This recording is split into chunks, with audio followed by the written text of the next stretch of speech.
YouTube, how's it going? The Goat House is back with day 3 prospect draft fits for every single NFL team. Did the same video for day 1, day 2, and now here we are at day 3. Plenty of draft coverage on the channel, plenty more to come. Using new equipment to record actually today. First time using this stuff, so I would really appreciate any feedback in the comments, whether it's good or bad. I'm trying to figure out the difference if it was worth getting this stuff. So, yeah, any feedback if I'm too quiet, too loud, and the sound quality mainly is what I'm looking for. So I'd really appreciate that in the comments, or you can contact me on Twitter. NFL Draft, April 23rd. We'll be here live right here on YouTube covering the draft, instant reactions, predictions, when it all goes down. We have 2 channels covering the NFL. We also have our Twitter, which covers the NFL, and you can follow any of that in the link in the description or the comments.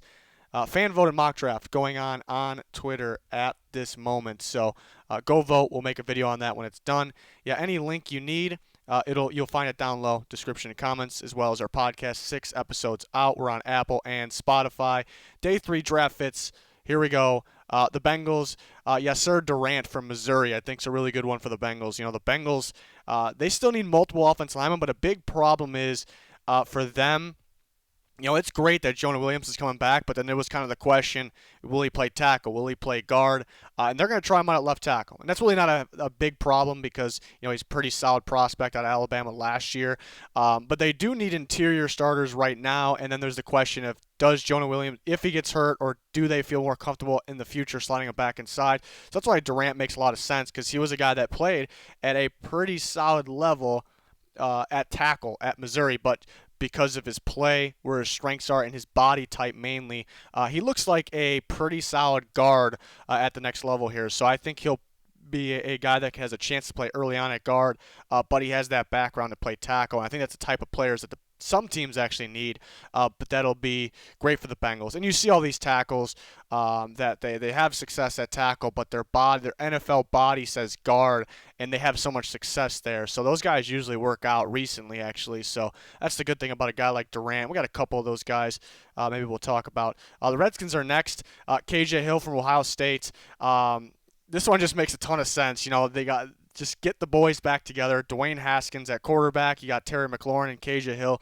And that's really not the only reason. You know, Terry McLaurin's a do-it-all type receiver. You know, he may look like a slot receiver, but he's really both. He's really good at stretching the sideline. So it'd be good to get a solid slot receiver. But the good thing about Hill is he's kind of, for a slot shifty, quick feet guy, you know, he's kind of got a build to him too, so it's good to have him inside. And he's, you know, a little disappointed about maybe the combine numbers. Wish he was a little faster, but it's hard to knock a guy when he's just that open that many times, and he has that production, and he has that good of footwork and the route running ability. So good pairing with the group there, the Ohio State group with the Redskins. It's really not all, but it's really not the only reason why, because he played with those guys. It's just the type of receiver they're looking for. And because of the combine numbers, you know, maybe he went from a round 3 guy to a round 4 guy. You know, with the depth of this class, he could be there in round 5 for the Redskins. But they'll definitely be looking for receivers to pair with Terry McLaurin. KJ Hill's a pretty good one. The Lions, Darrington Evans, who's actually getting some buzz. He's rising up boards. I think he could go as high as 4. I'd prefer maybe around round 5. But a good mixture of speed and elusiveness to pair with Kerryon Johnson, which the Lions been looking for, but I think they've been, you know, kind of going late with that, you know, kind of going that late route, late round or undrafted. So now they finally realized that, yeah, Johnson maybe can't take the full load because of the injuries, but we know he's a very good back. So we got to get somebody a little earlier to pair with him. I think Evans could be that solid pair that, yeah, they can get around, I would hope, round 5 for the Lions there, but we'll see. You know, I heard he's higher on people's boards than maybe the media has said. So we'll see. The Giants have ANFERNEE Jennings, who has a chance to go in round 3. I think could go round 4. You know, the great about ANFERNEE Jennings is the length and the reactions. He's so good at getting his hands on the ball. You know, that's where the reaction stands out. You know, he's rushing the passer, but he's just so quick, able to get his hands up in the air and kind of make a play on the ball. But you could develop more of the pass rush game because he's always so worried about getting his hands on the ball. But yeah, the reaction's not really something you can coach. So he has that. You can coach the pass rush moves, abilities. He's pretty athletic for his size as well. So I think that's something the Giants could coach up, and they definitely could use pass rush around these parts of the draft. I think he could, again, day 3 video, but he does have a chance to go round 3, but I'd say round 4 is more like it. Another pass rusher, this one for the Dolphins, Alex Highsmith, who I like a lot. Very big-time sleeper here from Charlotte. I think ends up going, if the teams see what I see, I think he ends up going around round 4. Very productive. Yeah, the knock on him is he's going to be 23 this year. Not too bad, a little older than maybe you would like, but nothing major. We've seen prospects that are like 26 come out. So, that maybe that's the only downside, but it's not that old at all. Still a young player. And yeah, he played weaker competition. I don't view that as a negative, in my opinion. He dominated that competition. You can see him rush from standing off the ball, on the ball. Very good at stopping the run. He doesn't get fooled by misdirection or anything, or RPO. He doesn't get fooled, and he always completes the tackle as well. And he has a good variety of pass rush moves. So I think very good opposite of Kyle Van Noy, which Van Noy's an off-the-ball linebacker himself, so he could get a mixture of different looks. He's not always going to be rushing, so Highsmith could be used. I think a guy that Brian Flores would like will always be a pass rusher, but like I said, he can be, I think he fits 4-3 or 3-4 if you want to give different looks. That's fantastic. Very underrated player in this draft, Alex Highsmith. A good combination of athleticism and strength too. I really like him early day 3. Chargers receiver, maybe a little bit of a surprise here because they do have other needs, but I think this is where they focus on receiver. And Hightower's another guy that could go 3rd round. Like if I'm not going to be shocked if he goes 3rd round, but I'm thinking around round 4.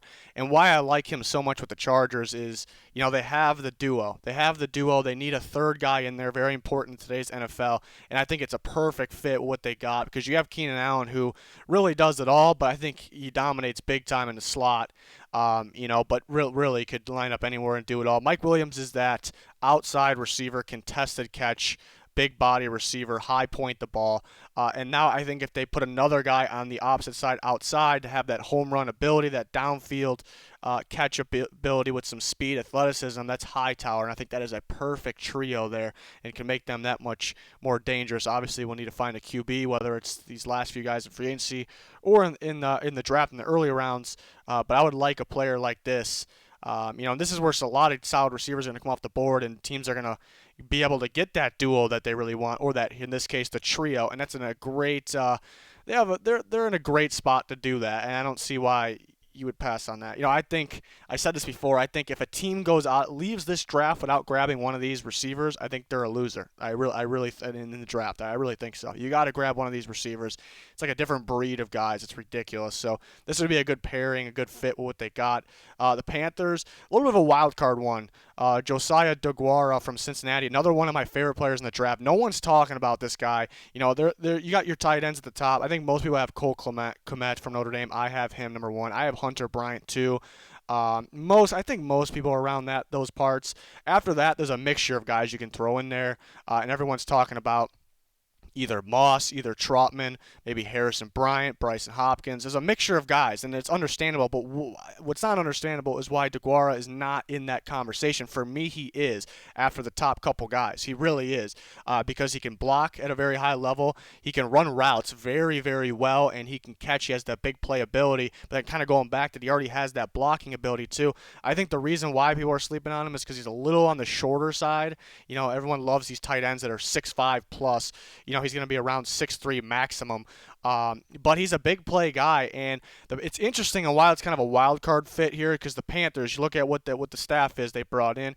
Matt Rule didn't really. Matt Rule's has been involved with the offense and the defense over the years of his coaching career, and he didn't really use the tight end at all from the past, especially last year at Baylor. But then you got Joe Brady, who's really, Moss, the way he used Thaddeus Moss was pretty damn good, but pretty key in that offense. Remember, he was an NC State guy, And so Moss could fit here too. That would be the easy route. Moss can definitely fit because Joe Brady offense. But the way he used him, my point is he was an impact. So you gotta mix Matt Rule and Joe Brady's philosophies together. I don't think a tight end will be a huge factor in his offense. But why not get a guy that really could do it all? You can even line this guy up in the backfield with Christian McCaffrey. So a little different than Ian Thomas, of which they got, and it'll work. You don't need to use him every down. So that's why it made sense to me. I think somebody's gonna get a steal with him on day 3. But yeah, like I was talking, maybe Moss just fits the best and that'll probably be a day 2 guy because Joe Brady's there. But kind of got to mix Joe Brady and Matt Rule's philosophy, their systems together, and that's what it's going to be, a multiple scheme. It's going to be a mixture of things. So it's going to be very fun to watch that team, see what they do. The Cardinals, JABARI ZUNIGA from Florida. This guy was, a couple years ago, maybe 2 years ago, maybe before this season, was on people's radar for maybe early second, and that's because he was productive and he's pretty athletic. He did have the injury, and something you do notice, if a guy can kind of match his athleticism, a tackle that is, then he struggled. So gonna work on some different moves, not just using the speed or the quick twitch. And I think it'll be good. They definitely need depth there too, pretty badly.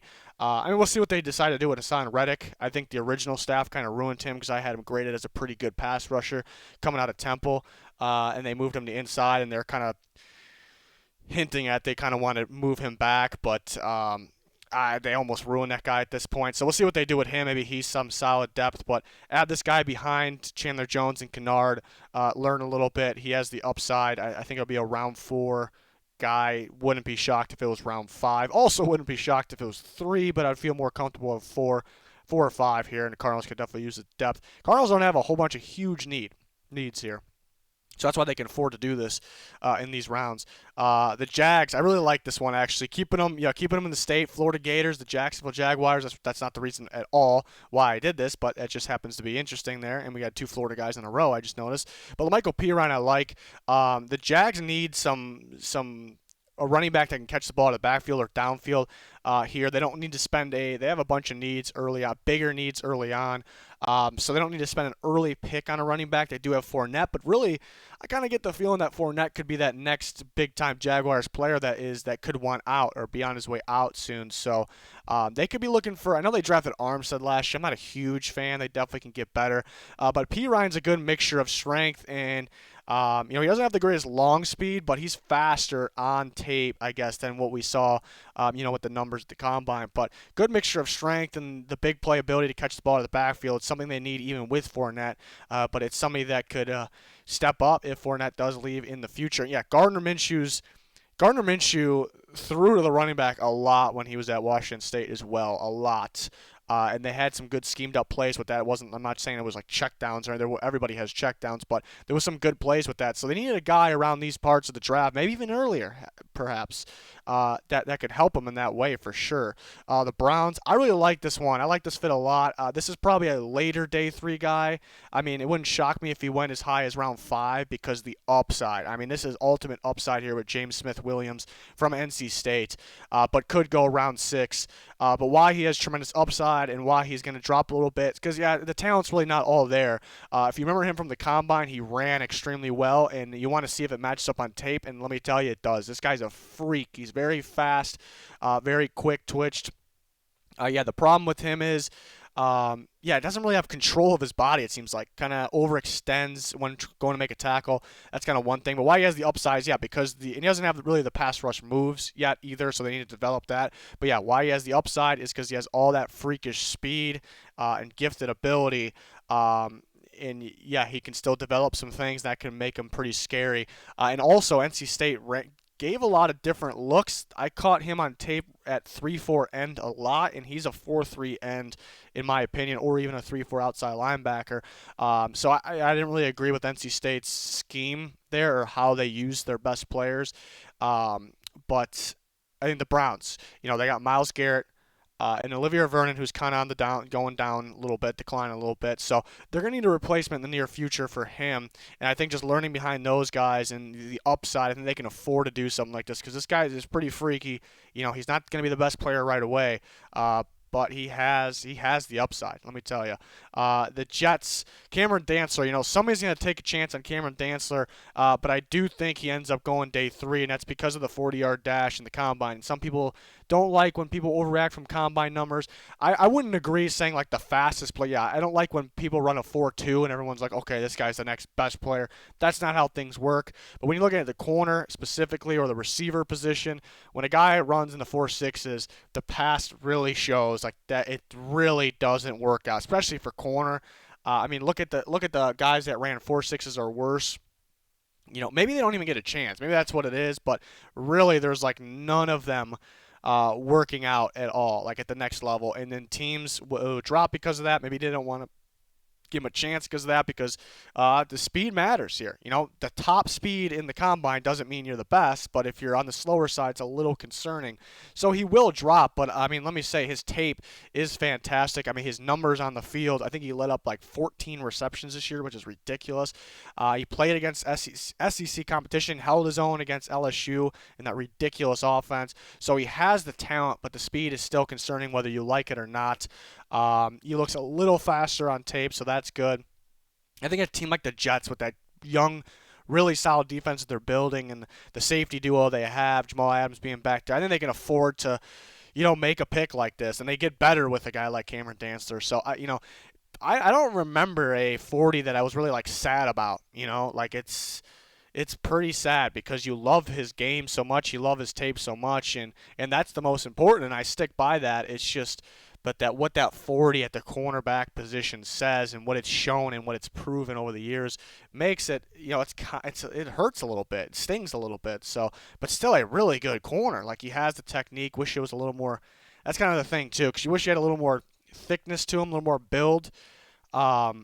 And then if he doesn't, then you wish it was a better 40, which he did look like he put on some muscle at the combine. So maybe he's just adjusting to that. And we've seen guys like Jalen Reagor do the same thing. So we'll see. But I would like the Jets for Cameron Dantzler, maybe 4th round. The Raiders, QUEZ Watkins from Southern Miss, a sleeper receiver. This guy's pretty long and has a ridiculous amount of speed on the outside there. I think the Raiders will be in the market for multiple receivers in this draft class. Early on specifically, 2 first-round picks, no second. They're going to take a receiver in the first. Let's be honest here.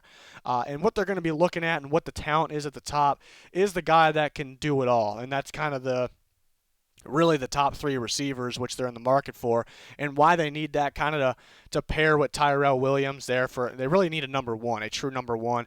But Tyrell Williams got that contested catch on the outside. You're going to get a guy that they want to get a all-around receiver. Yeah, Antonio Brown, I guess. They missed out on. So all-around receiver, can do it all, can play in the slot, play outside. So later on, they're going to need somebody opposite of Tyrell Williams there, and on the outside that has that speed, because Tyrell Williams is kind of that contested catch guy, possession guy.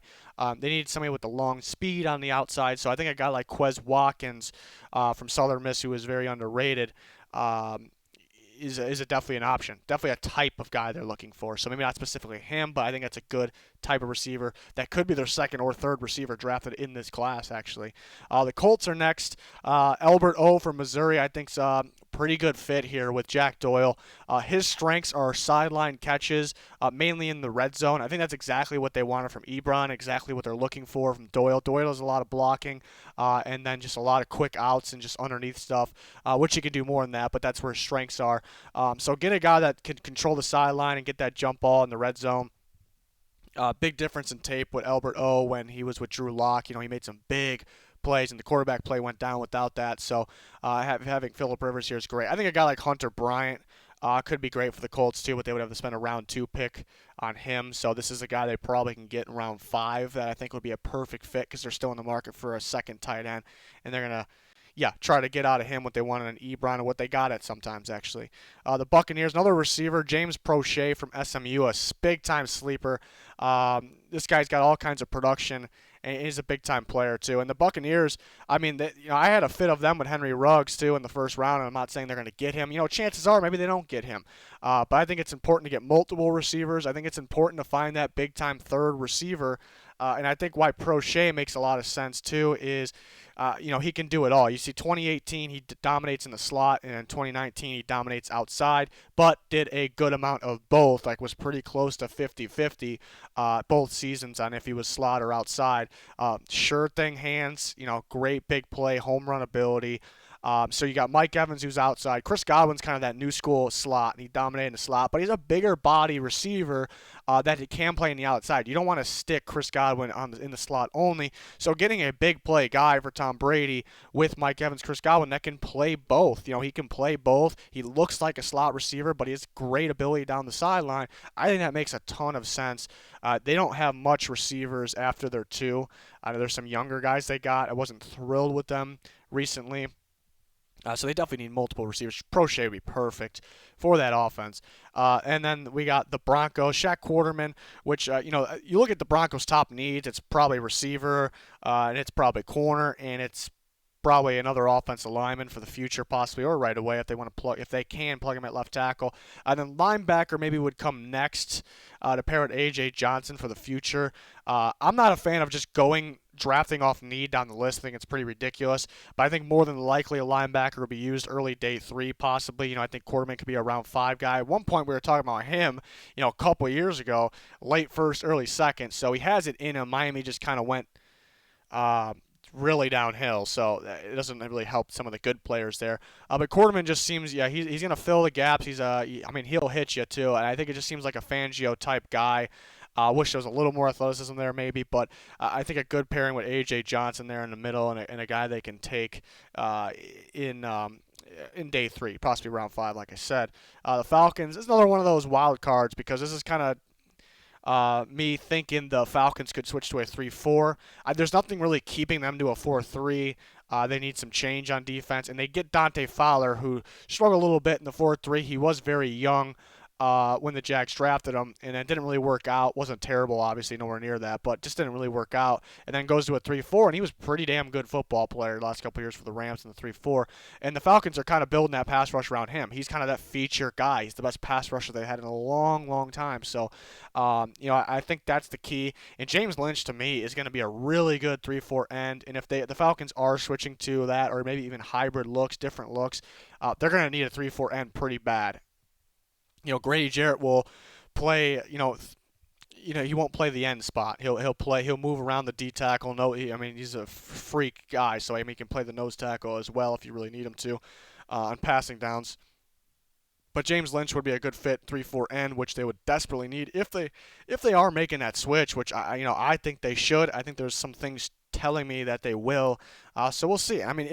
If not, I think he can fit other positions too. He played more of an edge position at Baylor, but the size, tells me 3-4 end, and he has the production. It's definitely there.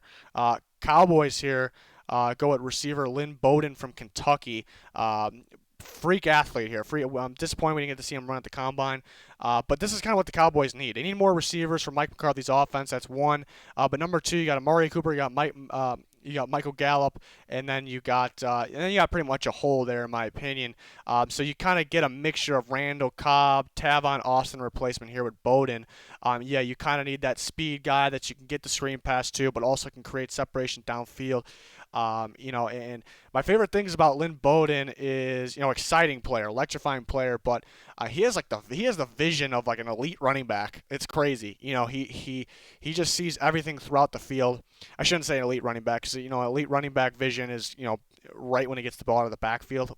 But Bowden has vision, I guess, once he's 1 yard downfield and throughout the rest of the field. Like, it's crazy. Like, he knows exactly where he needs to go. He knows how things are going to develop as the play's going. So that's a great thing. And he actually played quarterback for Kentucky. He's not going to play quarterback at the next level, so let's get that clear. But and I like that a lot because, Kentucky struggled at the position. They couldn't really get the ball. They didn't have any big play ability. So let's just put our best overall player, our biggest freak at quarterback, and let's make it work. And he made big plays, and you may say, well, any team could do that. They can just everybody has that freak guy like this. They can put him at quarterback, but that's actually not necessarily true. To play quarterback, even though if they're running a bit, there was a lot of RPO, a lot of reading ends and outside linebackers and that. You have to be really smart. And, this is just a football player. You put him anywhere, he can adapt. It's very impressive, and it's going to impress other teams as well, like the Cowboys. And, again, that's like a perfect fit, in there to complement Cooper and Gallup. So it would be great. The Steelers are next. Leki Fotu from Utah, who's going to be a nose tackle. They just lost Javon Hargrave. There's not too many true nose tackles in this class. The Steelers don't have a first-round pick to use on a guy like Neville Gallimore. That'd be perfect. But getting a guy like Fotu, an early day 3, probably round 4 for him. Maybe would be round 5, but because the lack of true nose tackles could get bumped up a little bit. So the Steelers could grab him to replace Hargrave, who they lost to the Eagles there. The Bears next. I got Alohi Gilman from Notre Dame to safety. I think a good pairing with, and they may take a safety earlier in this because they really need a better pairing with Eddie Jackson back there, because Eddie Jackson had too much responsibility last year, and the year before when he had that career year when he was like a top safety in the league in 2018 when the Bears had the top defense, he was able to play his game free safety. Reading the quarterback's eyes is what he's best at, pretty instinctive, and we need somebody to allow him to do that. And Alohi Gilman's a pretty good strong safety that will come up in the box too. Another pretty instinctive guy, like always flying around to the ball. He'll create some turnovers punching the ball out as well, which the Bears would love to get back at the turnover margins they had in 2018, so that'd be great. So I think a really good pairing, and there's only they could, like I said, they could take a safety earlier, but there's only a handful that would actually fit next to Eddie Jackson early, and they'll see that the talent here sitting here maybe 4th round, maybe 5th round, in Alohi Gilman, a guy like that. So that actually could be the route there. The Rams, Calvin Throckmorton from Oregon. This is great because the good thing about Throckmorton, who's probably going to be a 4th or 5th rounder, maybe 5th rounder, is that he's played pretty much everywhere on the offensive line and played at a pretty high level at all those positions. And that's great for the Rams. They're set at tackle. I don't know if I want to say set, but yeah, right now they're okay at tackle. They need starters in the interior, and whether you need it. They struggled everywhere on the interior last year. They really did. So whether you need a center or guard day 1, Throckmorton can do that. And he just played mostly tackle. So that is good for the future, which, Whitworth, how much longer is he going to be around? He did sign a 3-year deal, which was surprising, but you kind of get almost like a 3-for-1 with Throckmorton, and he can help you right away. So I think that'll be great. Rams are going to need multiple offensive linemen, multiple interior guys, and it'd be good to get kind of, like I said, a guy that can play every position on the offensive line. Because of his body type and where his strengths are, he's probably going to play interior for his whole career almost, but the versatility is great. Great insurance, I guess, for the Rams here. Eagles, I got A.J. Dillon from Boston College. It's going to be pretty important for them, in my opinion, to get a guy that can pair with Miles Sanders, who had a fantastic rookie year. Very shifty, very good outside the tackles. Catch the ball in the backfield, great for Miles Sanders. Yeah, got to get a good pairing here. I don't want Miles Sanders getting the full load. It's just not ideal for me. I would like A.J. Dillon. I think it's a good pairing. Very strong, but very, very freaky for his size, too. He's seen a great combine. He has numbers. Back when this guy was a freshman, we were thinking this is a future, easy first-round pick. And then all of a sudden it went downhill a little bit. 2 reasons for that. The bigger stout, that's right around the time the bigger running backs started to fall down boards, I guess. It's a different league now. Another reason is, all of a sudden he gained hesitation and the lack of vision hitting holes. But I think there's a good reason for that. I think he wanted to prove that he could be that shiftier guy, can make the plays outside, which he denied hitting the holes where he should on the inside and went for those big plays. And Boston College had really nothing going. He was in a bad situation, so he was trying to create something out of nothing too. So, and there's a legitimate excuse for that. I guess it could be a risk taking that chance, but the guy's freaky. There are not guys like this. It's rare to see the size and the athletic ability that this guy has, and I think it would be a really good third down back for them, and they can probably grab him in round 5, I'd say. So there's just a lot of upside here. So I would like that pairing. They're probably not going to take a running back earlier because they're set on Miles Sanders being the feature guy. Could use multiple receivers. Could be using multiple linebackers in offensive line depth, and maybe more in the secondary.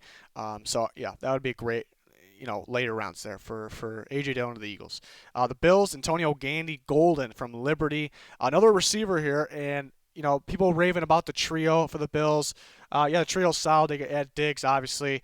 But those guys are all shifty receivers. You need a big body, contested catch receiver out there, in my opinion.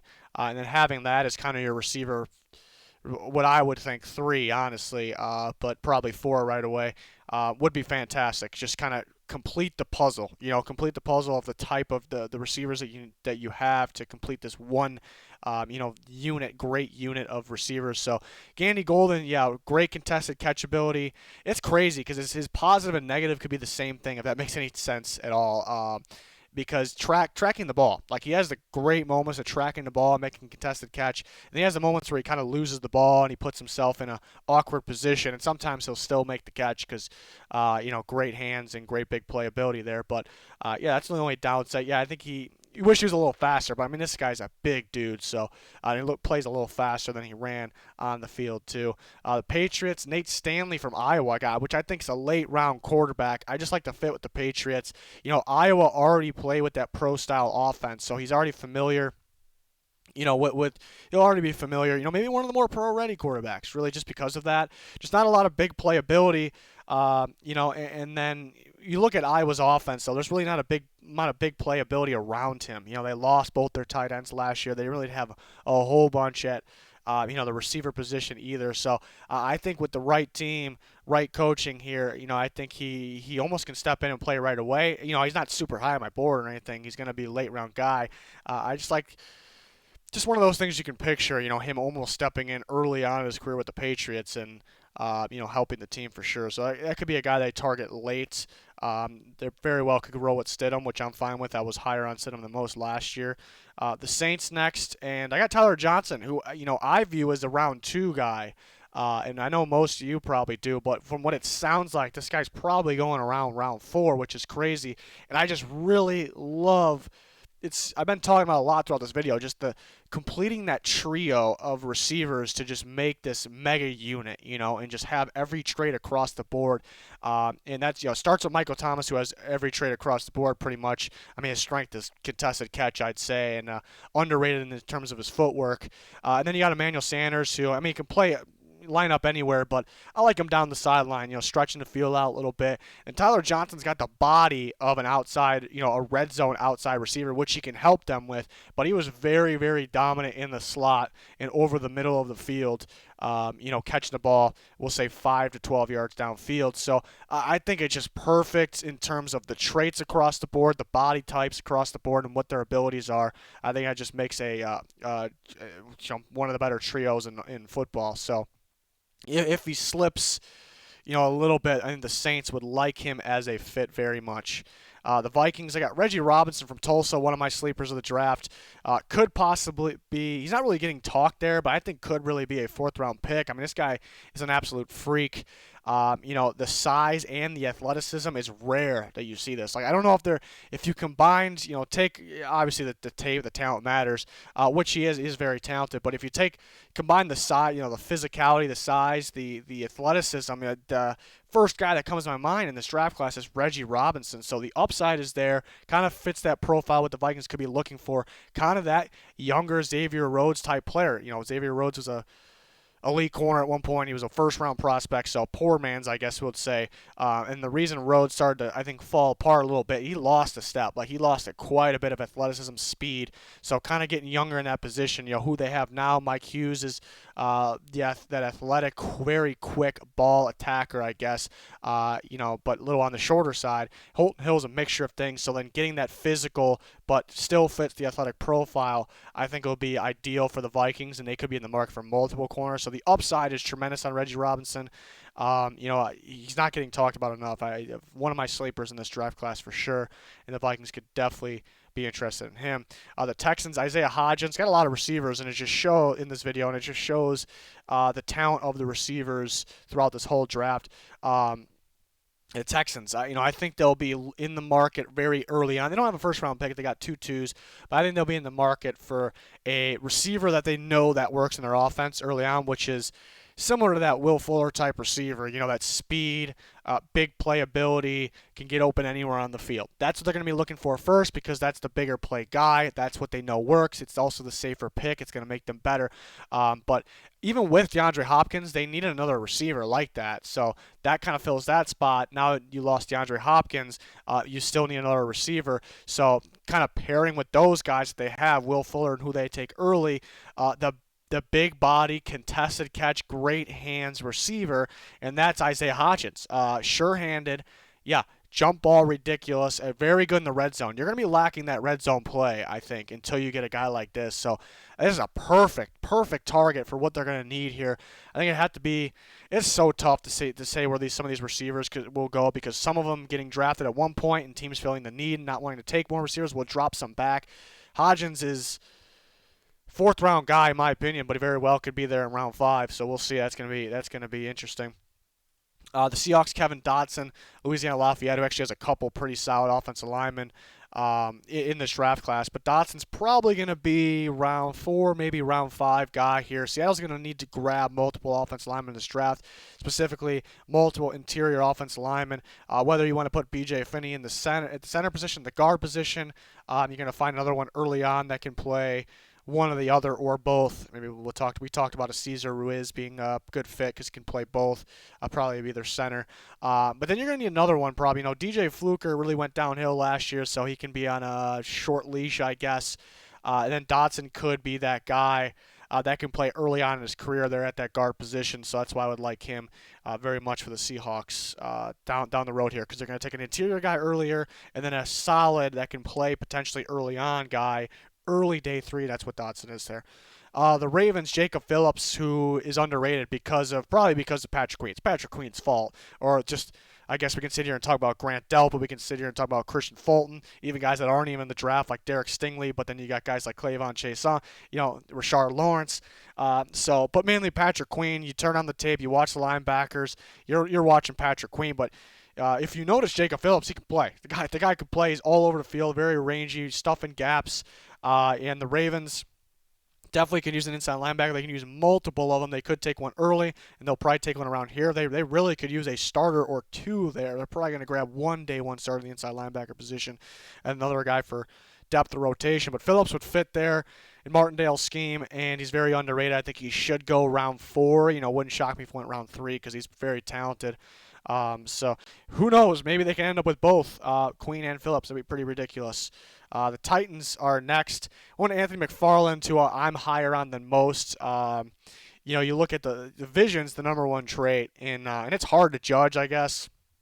But vision's the number one trait. The guys that do and do not work out are the guys that can and cannot hit the hole. It's the first thing of being a running back, taking the hand off, hitting the hole, no hesitation. McFarland has that vision, very good vision, very good quickness and speed.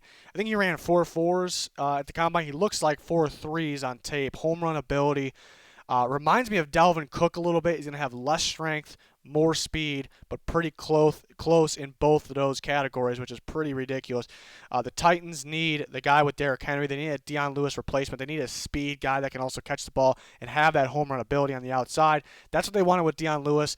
They had to use him in that way. It didn't work out that great. He definitely wasn't the same as the Patriots, Dion Lewis. Ian McFarland could be that guy. I think they'd be a really good 4th round pick. I would like it if it was a 3rd round pick still, because I like Anthony McFarland that much. But yeah, 4th round pick probably would be a good pairing with Derrick Henry. We got the Packers.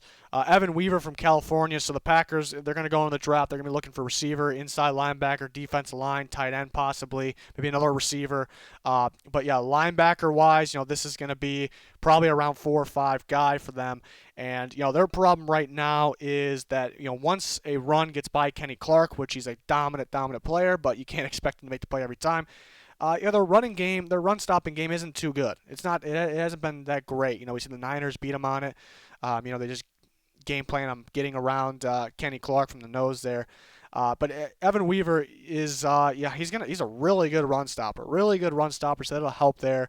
You don't even have to, that's why maybe he's a 5th round pick, we'll say. Not the most athletic guy, and not the greatest in coverage, but you can use him on running downs and it'll really help your run defense a bit. So this could be their 2nd linebacker taken, really, which I think they'll need to do, because they lost Martinez, so that kind of filled 2 holes in their 2 inside linebacker position. They added Christian Kirksey, so 1 hole remains, but Kirksey does have the injury concern as well, so you definitely want to get the good depth here. That's what this could be, and I just think it's a good fit there for their scheme. The Niners are next. Tremaine Ankrum from Clemson, who actually played tackle, but I think he'll be a very solid guard. That's just my opinion. Just his strength and his body type, the run blocking ability. It just feels like guard to me. And like I said earlier in the video, like the guys that they move from tackle to guard in the NFL. They seem to be really succeeding, right now at the next level. And I think Ankrum really could, because the Niners have the 2 first-round picks. They definitely could use another. They definitely could use another guard, and they can use a starting guard now, and they can use a left tackle in the near future. But it's going to be tough where they sit to kind of get, maybe the tackle's possible at 13, but to get one of those guys, they're going to have to wait, but then they don't have the middle picks. They're kind of lacking middle picks. Maybe they trade back in first round. So a guy like this, early day 3, maybe even round 5, maybe some people are confused on what, maybe they grade him only as a tackle. They don't like him there. I think he definitely needs work there. So maybe he can slip through. I think he really could be a starter early on at the guard position, could be a steal for a team if they view him the same way. And then we got the Chiefs, and I got Darrell Williams, another offensive lineman. This is good because they lost Wisniewski, who had the ability to play center and guard, and that's what Darrell Williams is. I think he played center very solid level this year, but definitely can play guard as well. I think he'd be better at guard, really. But usually they are. If they prove they can block at center, and then just take away snapping the ball, little tiny bit different duties there, but yeah, I think depth at this point, though, with the day 3 pick, and they need depth. We saw the injuries that happened last year, but really, when fully healthy, it's one of the better offense lines in football. They're just really lacking in terms of the depth in most of the spots there. So I think it'll be a really good fit. Exactly what they're missing, a guy that can fill. Yeah, the main thing, he can fill in at guard or center if you get hurt there. That's great to me. So there's a lot of guys like that in this draft, and like Darrell Williams. So I think that's perfect for teams that a lot we talked about in this video, actually. So that's going to do it for the day 3 prospect fits for each NFL team. And we did this for day 1, day 2, tons of mock drafts, plenty more to come. I'm going to do some live streams, Q&As, looking at other people's mock drafts leading up to the draft, and we'll be live during the NFL draft.